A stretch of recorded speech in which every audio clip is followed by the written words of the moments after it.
irmãos, nós sabemos que quando estamos na casa de Deus, Deus com certeza fala ao nosso coração. Mas sabemos também que é essencial que o Espírito Santo de Deus esteja falando às nossas almas através da sua palavra. Porque o Espírito de Deus, ele opera no nosso coração, nos convencendo daquilo que nós estamos fazendo que não agrada o coração de Deus e aquilo que devemos fazer que agrada o coração de Deus. Por isso nós precisamos que o Espírito de Deus fale ao nosso coração. Nós vamos estar orando a Deus para que Ele fale a cada um de nós, que a palavra de Deus seja clara, que a palavra de Deus possa estar transformando a nossa vida, transformando nosso pensamento, nossa forma de viver. Vamos orar. Pai, nós pedimos em nome de Jesus. Fala, Senhor, ao nosso coração nesta manhã, através da Tua palavra. Senhor, que o Teu Santo Espírito, que é um Espírito que nos conduz a toda a verdade, que é Cristo Jesus. Que o Teu Santo Espírito, que utiliza a espada, a palavra, para falar conosco, que fale ao nosso coração nessa manhã. Senhor, usa-me como instrumento nas Tuas mãos para anunciar a Tua palavra. Fala a cada um de nós. É o que nós pedimos a Ti, no nome de Jesus. Amém. Meus irmãos, nessa semana eu fui visitar o Magno, lá no hospital. Cheguei lá para visitá-lo no hospital e assim que eu cheguei, os irmãos conhecem ele, sabe que ele é uma pessoa com muita energia, né? Estava lá sentado, aliás, deitado na cama lá, e estava verificando lá que o Djalma, os familiares dele, era um dia da semana que eles faziam, acho que uma rodízio de queijo, alguma coisa assim. Ele estava lá vendo, tirando foto, conversando com ele. Cheguei lá, ele já sentou na cama, conversando, tal. Aí eu perguntei, aí, como é que você está? Ele falou, né, que o batimento cardíaco dele foi reduzindo o batimento cada vez mais. E ele agora está aguardando no hospital um marca-passo para poder colocar no coração. E ele comentou comigo o seguinte, que ele vai ficar no hospital um bom tempo, porque está aguardando o SUS liberar ou autorizar esse marca-passo. Talvez, ele falou para mim, que vai ficar provavelmente até a semana que vem, até sexta-feira ou mais, porque está aguardando ainda a autorização do SUS. E ele comentou comigo também o seguinte, que ele não estava esperando que isso acontecesse com ele. Ele tem 72 anos, novo, jovem de tudo, cheio de energia, né? Conversando, alegre e tudo. E aí eu comentei, mas, nossa, vai esperar tanto tempo no hospital? Ele disse o seguinte para mim. Eu falei para a médica, que se estou aguardando a chegada do marca-passo, não é melhor ficar em casa, esperando em casa? Quando chegar o marca-passo, vocês ligam ou vêm para o hospital? A médica falou, não, você tem que ficar no hospital, para nós estarmos monitorando o seu coração, para qualquer tipo de problema que ocorra, até a chegada do marca-passo. Eu falei, mas você vai ter que esperar tudo isso, haja paciência. Ele falou a mesma coisa. A médica disse o seguinte para mim, você sabe o que significa paciente? Paciente é exatamente isso, você vai ter que esperar a chegada, a liberação do marca-passo e esperar até fazer a cirurgia. É interessante nós observarmos o seguinte, nós como seres humanos, nós queremos controlar o nosso tempo. É uma característica nossa. Queremos administrar tudo o que acontece conosco. Mas nem sempre isso é possível. Ou melhor, há poucas ocasiões em que isso é possível. A palavra de Deus nos fala sobre essa questão do tempo. E como é importante nós compreendermos o que a palavra de Deus nos orienta sobre essa gestão do tempo. Ou então, uma pergunta que devemos fazer ao nosso coração sempre. Quem faz a nossa agenda, afinal de contas? Somos nós? Quem é que faz? Vamos abrir a palavra de Deus lá no livro de Eclesiastes. Eclesiastes capítulo 3.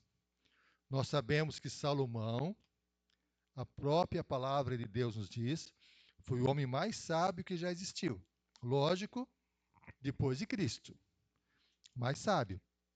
E Salomão, no capítulo 3, ele nos fala sobre a questão do tempo, de uma forma muito poética, muito bonita. Ele fala ao nosso coração sobre o tempo. Eclesiastes, lá no capítulo 3. Nós vamos ler a partir do versículo 1. Eclesiastes 3, versículo 1.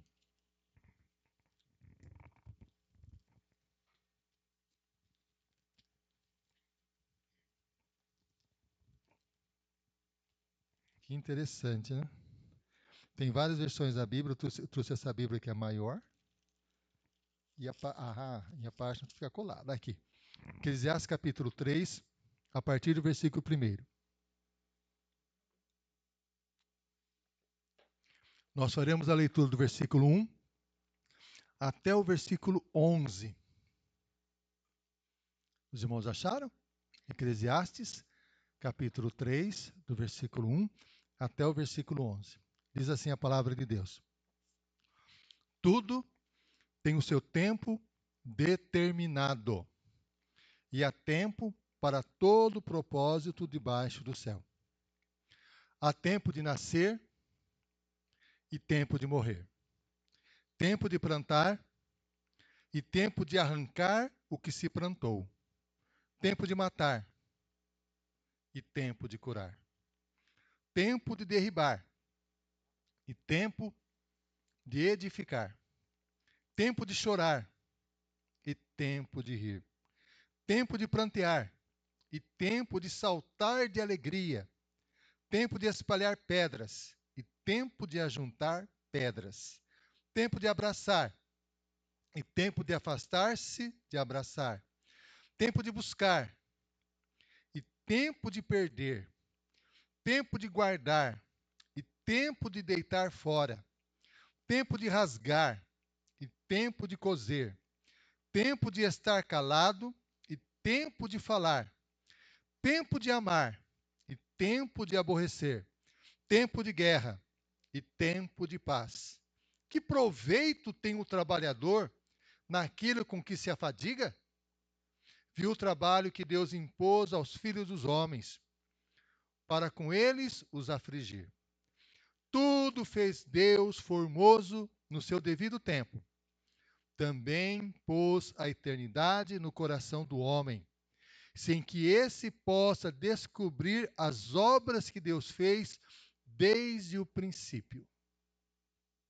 Esse texto, meus irmãos, é muito precioso ao nosso coração. Começa pelo primeiro versículo. Tudo tem o seu tempo determinado.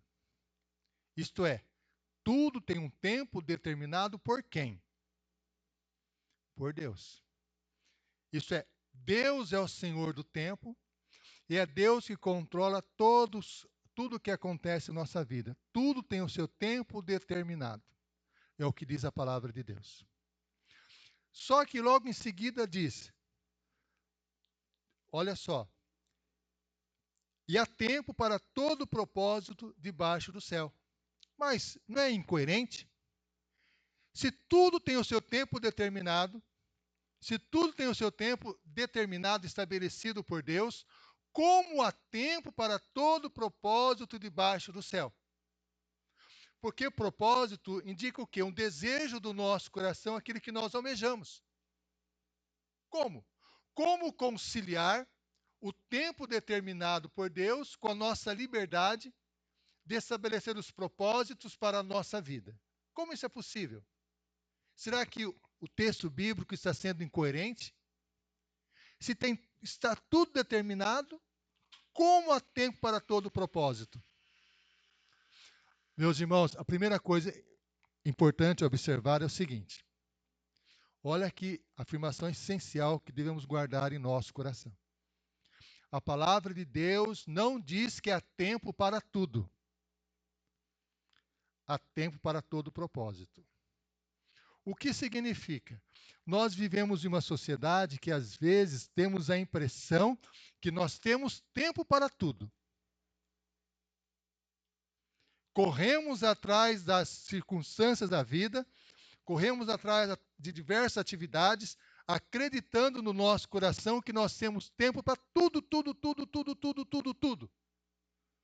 Mas não é o que a Bíblia diz. Nós não temos tempo para tudo, mas nós temos tempo para todo propósito. O que indica a palavra de Deus? Propósito indica eu pensar naquilo que vou fazer, naquilo que vou executar.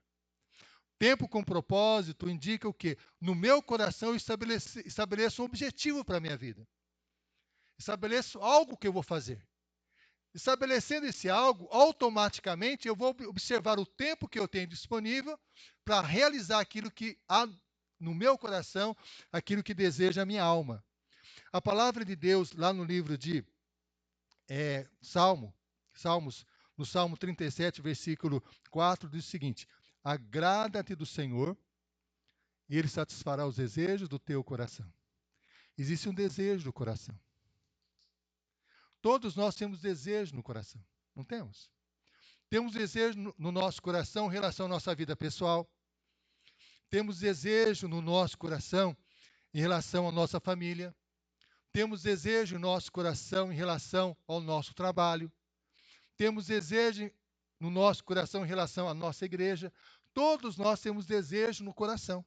Todos nós temos desejos. Esse desejo em si indica o quê? O estabelecimento de um propósito, de algo a ser feito. Aí sim, nós conseguimos entender o que a palavra de Deus diz. Temos não tempo para tudo, mas tempo para todo o propósito que Deus colocou no nosso coração. E aí indica a necessidade de nós pararmos o nosso coração, ou melhor, pararmos a nossa correria do dia a dia e começarmos a refletir. Qual é o propósito que eu tenho no meu coração? O que Deus colocou no meu coração como desejo, que eu devo lutar por ele, que eu devo me empenhar para alcançá-lo, que eu devo estabelecer planos para que ele seja atingido. Quais são os desejos? Porque há tempo para todo propósito, mas não há tempo para todas as coisas. Os irmãos já perceberam que às vezes nós sacrificamos os propósitos da nossa vida correndo atrás de tentar fazer tudo ao mesmo tempo? Já tiveram essa percepção? Às vezes, sem perceber, nós corremos atrás de coisas, tentando fazer tantas e tantas coisas, e aquilo que realmente nós planejamos, aquilo que realmente nós desejamos no nosso coração, aquilo não é executado. Por que isso acontece? Por que nós somos engolidos com atividades do dia a dia, e aquilo que o nosso coração almeja, muitas vezes nós não executamos, nós não planejamos, nós não realizamos? Por que será? Por que isso ocorre? Nós, como seres humanos, nós somos vulneráveis. Meus irmãos, vamos pensar o seguinte. Um pouco de história. No contexto da história, houve um tempo que o bem mais precioso que existia era a terra. Quem tinha terra, tinha propriedade, esse era uma pessoa poderosa, uma pessoa rica. Por exemplo, na Idade Média, a riqueza de um país era medida pela quantidade de terras que ela possuía. Porque a quantidade de terras indicava o quê? Mais plantações, mais agricultura, maior riqueza. Depois, com o passar do tempo, mudou. A riqueza começou a ser bens materiais, ouro, alguns produtos, especiarias, produtos como hoje petróleo e assim por diante. Esse é um bem precioso. Quando a pessoa encontrava petróleo, por exemplo, na sua propriedade, acho que os irmãos já viram filmes assim, a pessoa pulava de alegria que agora estava milionária. Quando encontrava ouro, uma riqueza enorme, ficava milionário, porque a riqueza eram esses produtos. Mas a riqueza mudou. O nosso bem mais precioso hoje é algo que às vezes nós não percebemos a atenção e ele está sempre sendo negociado. O nosso bem mais precioso hoje não é apenas a questão do tempo, é a nossa atenção. A nossa atenção.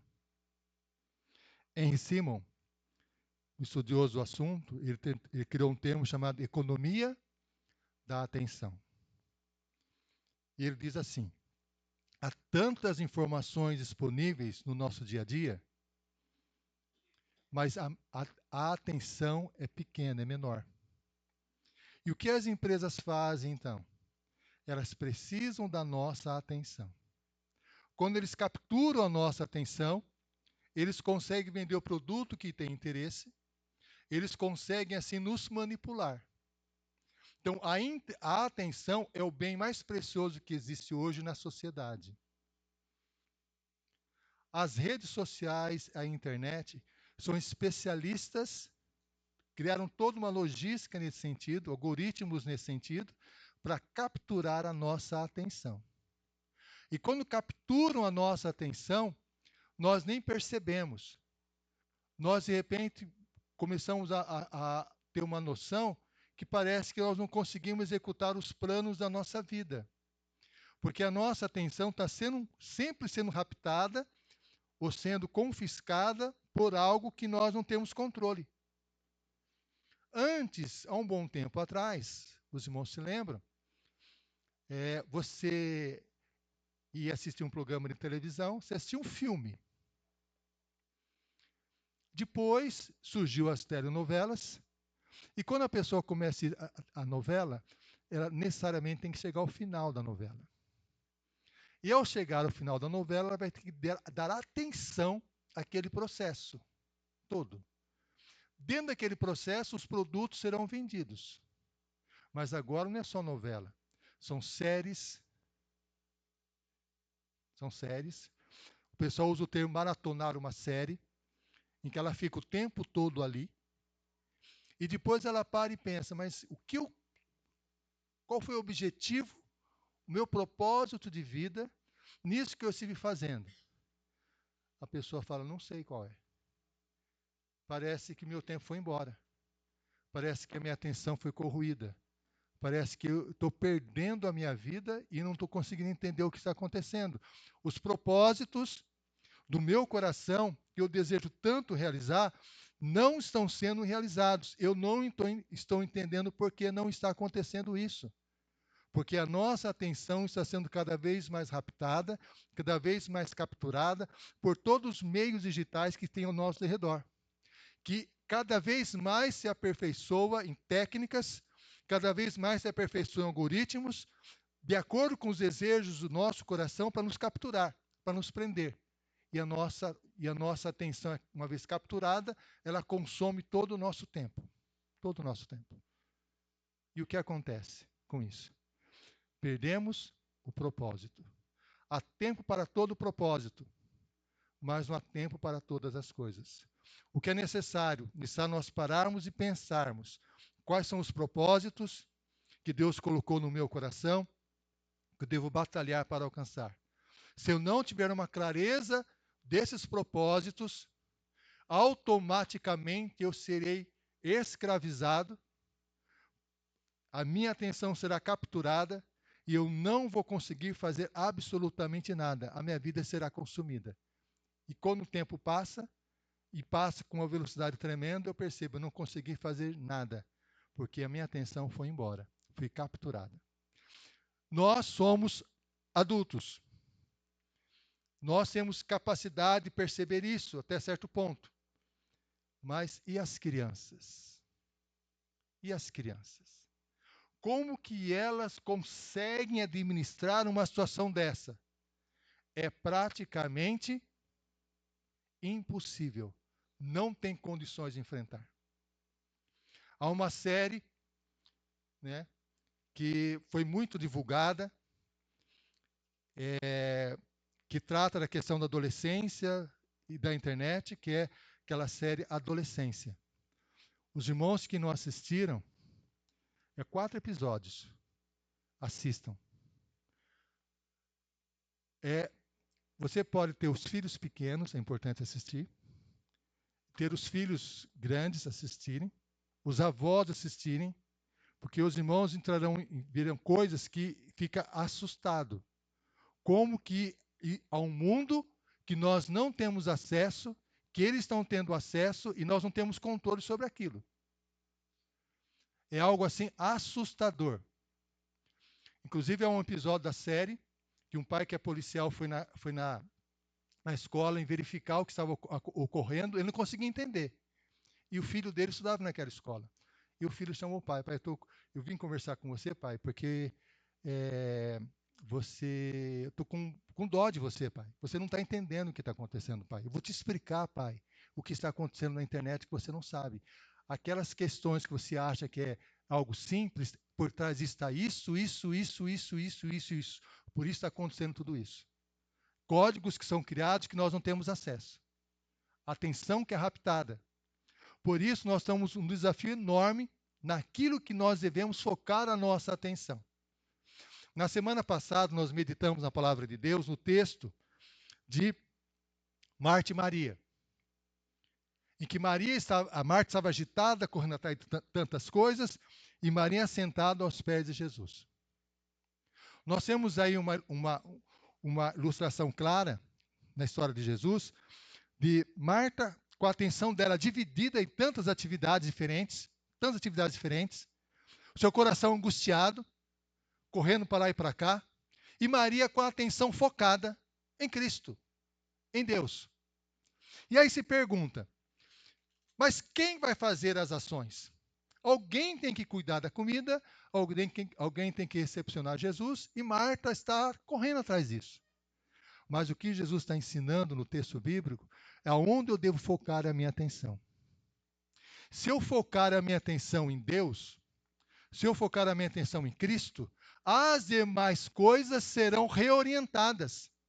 De repente eu percebo que o meu coração começa a assumir controle do dia a dia do que eu faço. De repente eu percebo que Deus começa a me orientar nas ações mais eficazes. De repente eu percebo que a minha energia começa a voltar. De repente eu percebo que aquilo que eu faço dá muito mais resultado. Por quê? Porque é Deus que está no controle da minha vida e não é mais a minha correria, não é mais agitações da minha mente. Deus assume o controle naquilo que eu faço. Exatamente o que Maria estava fazendo. Enquanto Maria se sentava aos pés de Cristo, Maria se alimentava espiritualmente e se preparava para o serviço que viria depois. Há um estudo nessa situação, que é uma pergunta que as pessoas fazem. O que é mais eficaz? Um esforço enorme para fazer uma coisa ou fazer algo com planejamento, com organização, com estrutura? O que é mais eficaz? É mais do que comprovado. Quanto maior o esforço, não garante um bom resultado. O que garante o bom resultado é o bom planejamento, o bom propósito, o que foi feito de uma forma coerente. Quando a palavra de Deus fala a tempo determinado, tudo tem seu tempo determinado, e há tempo para todo o propósito debaixo do céu, o que a palavra de Deus está dizendo? É necessário, é essencial, que eu analise o meu coração e estabeleça propósitos para a minha vida. O que Deus colocou no meu coração, que às vezes com o tempo se apagou, de desejo, propósitos para a minha vida pessoal, para a minha família, para o meu trabalho, para o meu dia a dia. Quais são esses propósitos que Deus colocou no meu coração? Eu devo registrar esses propósitos, orar a Deus e pedir: Senhor, me dê sabedoria agora para utilizar o tempo que o Senhor me deu para realizar esses propósitos que o Senhor colocou no meu coração. Isso é essencial na nossa vida. Nós vimos há dois domingos atrás a palavra de Deus lá no livro de Efésios, capítulo 5, versículo de 15 a 17, dizendo o seguinte: remir o tempo porque os dias são maus. Aproveitar o tempo. O que é aproveitar o tempo? Estabelecer propósitos de Deus para a nossa vida no tempo que Ele nos deu. Isso é essencial na nossa existência. Quais são os propósitos? Quais são? Se nós não conseguimos dizer, significa que a nossa atenção foi capturada completamente e nós perdemos a nossa razão de existência. Nós precisamos descobrir, analisar nosso coração e perceber quais são esses propósitos. Mas o texto bíblico não apenas diz que há tempo para todo propósito, que devemos realmente pensar o que Deus colocou no nosso coração, o que devemos fazer. O texto também diz o seguinte, que tudo tem o seu tempo determinado. Existem coisas que nós não temos controle sobre elas. E é importante nós percebermos isso. No livro de Eclesiastes, observe, meus irmãos, o que o texto diz. Contem quantas vezes há comparações. Quantas vezes? Contem. Olha só. Há tempo de nascer e tempo de morrer. 1. Tempo de plantar e tempo de arrancar o que se plantou. 2. Tempo de matar e tempo de curar. 3. Tempo de derribar e tempo de edificar. 4. Tempo de chorar e tempo de rir. 5. Tempo de plantear e tempo de saltar de alegria. 6. Tempo de espalhar pedras e tempo de ajuntar pedras. 7. Tempo de abraçar e tempo de afastar-se de abraçar. 8. Tempo de buscar e tempo de perder. 9. Tempo de guardar e tempo de deitar fora. 10. Tempo de rasgar e tempo de coser. 11. Tempo de estar calado e tempo de falar. 12. Tempo de amar e tempo de aborrecer.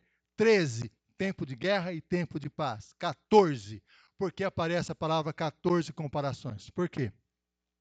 Vários estudos bíblicos, e Salomão é um homem mais sábio que a Bíblia nos diz depois de Cristo. A palavra 14, dentro do contexto bíblico, está ligado a um estudo chamado de estudo dos números na Bíblia. A palavra 14 é 2 vezes 7. A palavra 7 na Bíblia é uma palavra indicando perfeição. E 2, de santidade ou separação. Quando Salomão coloca 14 comparações, o que Salomão está dizendo é o seguinte, que o tempo está nas mãos de Deus e é controlado completamente por Deus. Tudo tem o seu tempo determinado. Por isso ele estabeleceu 14. Não foi aleatório. E ele começa a fazer algumas relações que nos chamam a atenção. Tempo que não temos controle nenhum sobre ele. Ou pequeno controle, tempo de nascer. Quem tem controle sobre o seu tempo de nascer? Os pais, talvez. Nós não. Não está sob o nosso controle. Os nossos pais, parcialmente, né? Porque eles podem até planejar, nós planejamos se às vezes os filhos vêm em outra ocasião, não é assim? Tempo de nascer e tempo de morrer. Nós podemos, a palavra de Deus diz isso, abreviar nossa vida ou prolongar nossa vida. Tudo bem. Mas a Bíblia diz também que, lá no Salmo 139, versículo 16, no teu livro foram escritos todos os meus dias, escrito e determinado, quando nenhum deles havia ainda. O tempo de nascer e o tempo de morrer, nós temos pouquíssimo controle sobre ele. Está nas mãos de Deus. Isso nos assusta? Nos assusta. Porque nós, como seres humanos, nós queremos ter o controle de todas as coisas, mas o tempo, esse controle, está totalmente nas mãos de Deus. Há outras passagens nas 14 comparações que também. Tempo de guerra e tempo de paz. Temos controle sobre isso?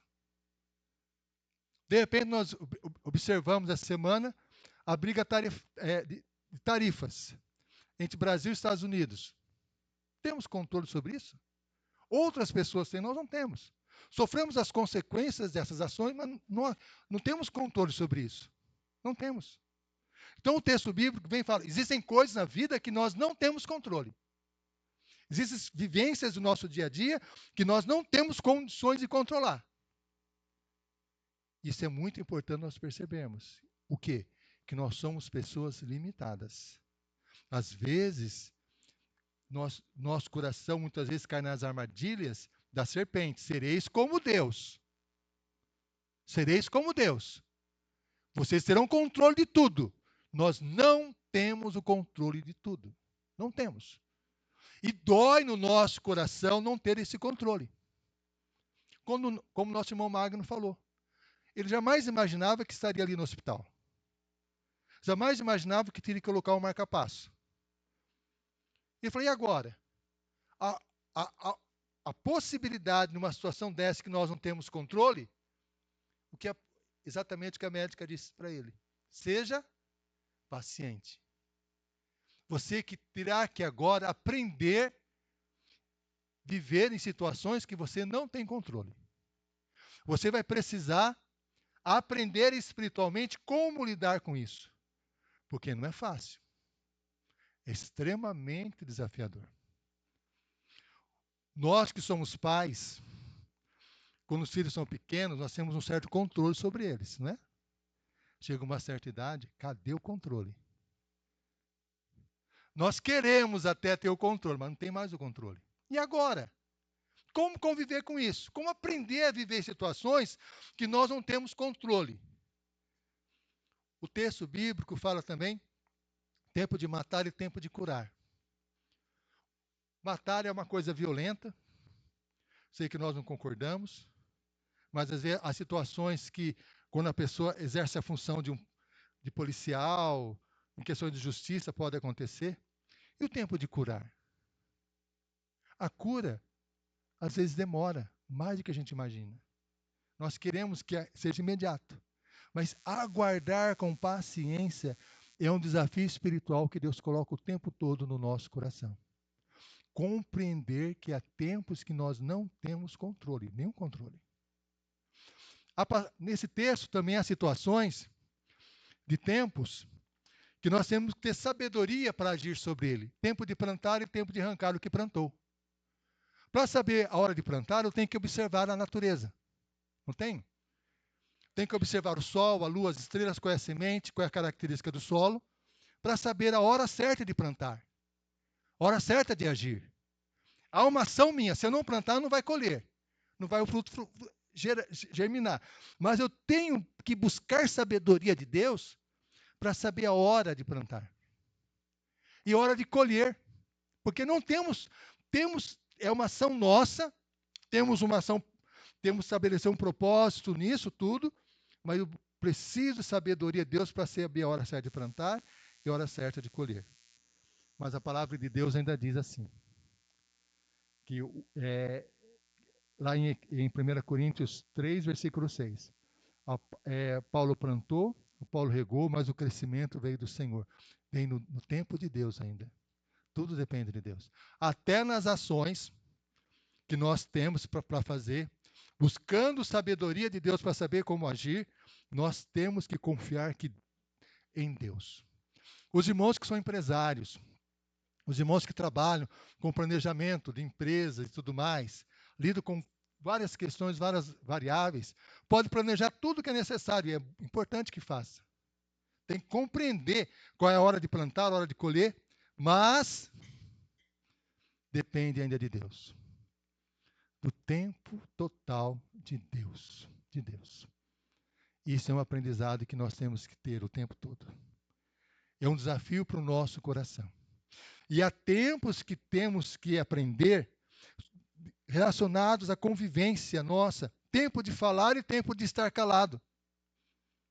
Nos relacionamentos é um desafio grande. Qual é a hora que eu tenho que falar? Qual é a hora que eu tenho que ficar calado? Que hora que eu tenho que fazer isso? Preciso de sabedoria de Deus para fazer isso. Meus irmãos, esse texto de Eclesiastes é extremamente rico quando nós começamos a fazer essas comparações. E o texto bíblico vai além. O texto bíblico também diz assim lá no versículo 10. Aliás, no versículo 9. Todo o nosso esforço, toda a nossa correria, vem o texto e fala o seguinte, que proveito tem o trabalhador naquilo com que se afadiga? Que proveito tem o homem em tudo que ele se esforça? Que adianta? Que adianta tanto esforço? Que adianta tanta dedicação? Que adianta tanto planejamento? Que proveito ele vai ter sobre isso? É interessante observar que essa afirmação de Salomão, outras pessoas fizeram. Temos, por exemplo, uma pessoa famosa que fez, foi Alberto Camus, existencialista. Ele analisou a vida e falou assim, a vida é um absurdo, não tem racionalidade nenhuma. Para que tanto esforço? Para que tanta dedicação? Para que trabalhar tanto? Para que tanta coisa? E Salomão concorda com ele. Realmente, se nós fizermos as coisas sem Deus, a vida não tem sentido. Parece que as coisas andam em círculo. Parece que não vai a lugar nenhum. Nós precisamos de Deus. Jim Carrey, famoso comediante, Ele falou o seguinte: todo mundo deveria ficar rico e famoso para ver que isso não é a resposta. Não é a resposta. Não satisfaz. E ele está mergulhado em uma depressão, lutando contra a depressão. Não é a resposta. Há algo mais. O nosso coração deseja algo mais. Precisamos de algo mais. E nós encontramos esse algo mais nesse texto bíblico, no versículo 11. Diz assim: tudo fez Deus formoso no seu devido tempo. Deus, ele está controlando todas as coisas no seu devido tempo, e às vezes nós temos dificuldade de compreender isso. A Bíblia fala, lá no Romanos 8, 28, todas as coisas cooperam para o bem daqueles que amam a Deus. Deus controlando o nosso tempo. Deus fez tudo formoso. Não significa que todas as coisas são belas, todas as coisas são agradáveis, mas tudo tem uma direção de Deus, que nós não conseguimos perceber, mas está tudo sendo dirigido por Deus. E o texto bíblico ainda continua, dizendo o seguinte: também pôs a eternidade no coração do homem. Deus colocou no nosso coração um desejo que nós não conseguimos entender. Queremos algo mais. Queremos algo que preencha o nosso coração. Algo que nos dê razão para viver. Algo que preencha a nossa existência. Esse desejo de eternidade que Deus colocou no nosso coração é o desejo de Deus. Os irmãos podem perceber como as pessoas correm, como as pessoas batalham, como as pessoas lutam. É legítimo isso, porque mostra um desejo muito grande no coração. É o desejo da eternidade. É uma eternidade que Deus colocou no coração, que o homem precisa dela, que é a presença de Deus. E o texto termina dizendo o seguinte: sem que esse possa descobrir as obras de Deus, desde o princípio até o fim. Sem que o homem consiga perceber tudo o que está acontecendo, o homem confiar em Deus, mesmo sem entender, reconhecendo os seus limites, a sua limitação. Eclesiastes 3:11, meus irmãos, nos aponta diretamente para a pessoa de Cristo. Porque Jesus é o Senhor do tempo. A Bíblia fala que Jesus é o mesmo ontem, hoje, será para sempre. Jesus, como Senhor do tempo, ele entrou no nosso tempo, nasceu numa Virgem Maria, morreu sob Pôncio Pilatos, e Jesus entrou no nosso tempo para resgatar a nossa vida, resgatar o nosso tempo passado, presente e futuro. Jesus entrou no nosso tempo para quebrar o ciclo de derrota que nós temos o tempo todo, de luta contra o pecado, angústias profundas no nosso coração, porque a Bíblia nos diz: se alguém está em Cristo, nova criatura é. As coisas antigas se passaram, eis que se fizeram novas. Jesus entrou no nosso tempo para resgatar o nosso coração. Jesus entrou no nosso tempo também para nos dar uma esperança em relação ao futuro. Que esperança é essa? Haverá um dia que não haverá mais choro, não haverá mais pranto, não haverá mais morte, não haverá mais tristeza, não haverá mais doença. Haverá um dia que tudo será resgatado no poder de Cristo Jesus. Haverá um dia que nós encontraremos todas as pessoas que amamos e partiram e estão com Cristo. Haverá um dia do reencontro. A vida não se limita a essa terra, é muito mais do que ela. Essa é o resgate que Cristo faz no nosso tempo. Ele entrou no nosso tempo, resgatando nosso passado, presente e futuro. Entrou no nosso tempo para dar-nos uma nova forma de viver. Entrou no nosso tempo para colocar no nosso coração uma esperança. Não é o fim. Há um resgate, há uma mudança em nossa vida. O Senhor nos chama nessa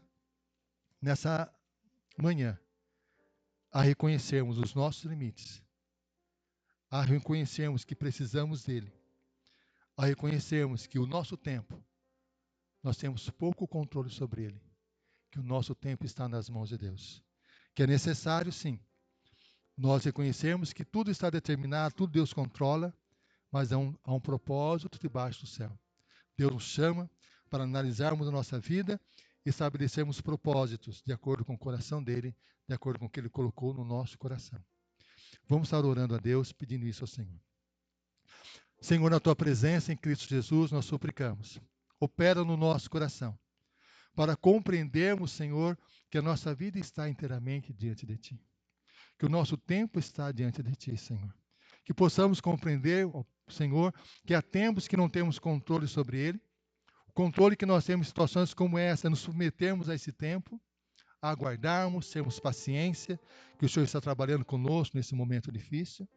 Há tempos que devemos agir, dá-nos sabedoria, Senhor, para saber quando fazer, quando plantar, quando arrancar o que plantou, quando calar, quando falar, dá-nos essa sabedoria. Dá-nos também, Senhor, a sabedoria do alto, para saber que o nosso coração, o que ele mais almeja é a eternidade, o que ele mais almeja é estar na tua presença, vivendo em comunhão contigo. Senhor, nós pedimos a Ti em nome de Jesus, opere em nosso coração e dá-nos essa convicção. É o que pedimos em nome do Senhor Jesus. Amém, Senhor. Amém, amém.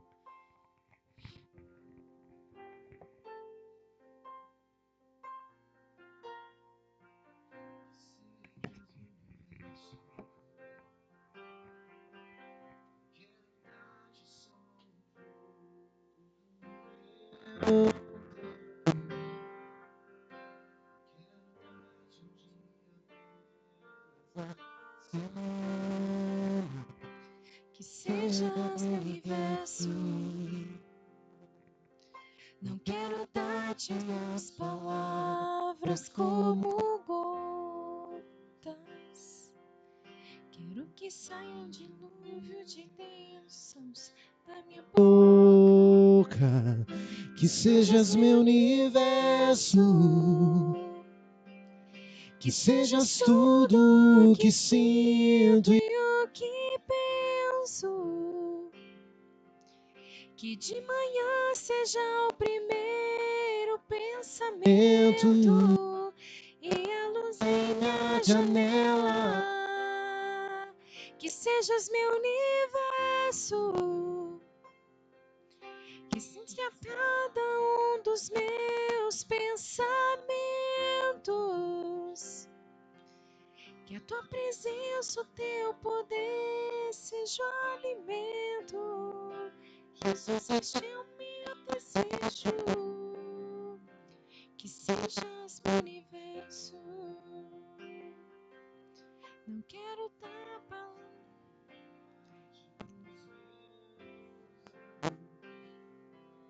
Quero todo o meu tempo e dos meus planos. Que sejas meu universo. Não quero dar minha vontade, quero agradar-te. Não quero o sonho que há em mim, quero entregar-te. Que sejas meu universo. Que sejas tudo o que sinto e o que penso. Que de manhã seja o primeiro pensamento e a luz em minha janela. Que sejas meu universo. Que encha cada um dos meus pensamentos. Que a tua presença, o teu poder seja o alimento. Jesus, esse é o meu desejo. Que sejas meu universo.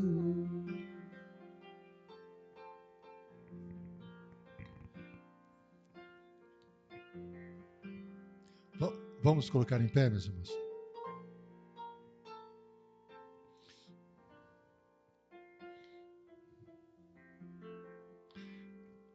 O famoso evangelista Tim Keller, ele fala o seguinte: o evangelho não é apenas uma verdade para crer, mas um poder para viver, até mesmo nos tempos mais confusos, que é o que nós vivemos. Nós precisamos de Cristo nos tempos mais confusos como esse que nós vivemos. Oremos. Pai, continue falando ao nosso coração nos estudos que nós teremos agora da Tua Palavra, com as crianças, ó Pai, e com nossos irmãos também da sala de adultos, jovens. É o que nós pedimos em nome de Jesus. Que essa Tua Palavra fique guardada no nosso coração, que o Senhor seja o nosso universo, Senhor. É o que nós pedimos em nome de Jesus. Amém. Que a graça do nosso Senhor e Salvador Jesus Cristo, o amor de Deus, o nosso Pai, a comunhão e a consolação do Espírito Santo, e seja com cada um de nós, seja com todos os nossos familiares e com todo o povo de Deus, para todos sempre. Amém.